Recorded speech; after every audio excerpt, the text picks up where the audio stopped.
Hello বন্ধুরা, চলে আসলাম রাতের একটা খাওয়ার ভিডিও নিয়ে। প্রথমে রুটি কর্নফ্লা করে নিয়েছিলাম আমরা খাবো বলে।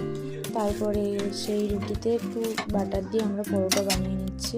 মানে পরোটাগুলো আগে সেঁকে নিয়ে তারপরে ওর উপরে বাটার দিয়ে রেখে দেবো। তারপরে এদিকে রুটির সাথে খাওয়ার জন্য ডিমের ভুজিয়া করে নিচ্ছি। পেঁয়াজ, কাঁচা লঙ্কা, রসুন, একটু তেলে সামান্য হলুদ দিয়ে ডিমগুলো দিয়ে ভালো করে কষে নিয়ে তার মধ্যে জিরে গুঁড়ো দিয়ে আর সব শেষে একটু শাহি গরম মশলা দিয়ে ডিমটাকে নামিয়ে নিলাম। তারপরে ওদিকে থালা রেডি করে নিচ্ছি, রুটিগুলো সাজিয়ে নিচ্ছি রাতের খাওয়ার প্রস্তুতির জন্য। আর একটু ডিম ভুজিয়ে নিয়ে রাতের খাওয়াটাকে কমপ্লিট করলাম। তোমাদের ভিডিওটা কেমন লাগলো অবশ্যই জানাবো। ভালো লাগলে একটা লাইক কমেন্ট করে পাশে থাকবে।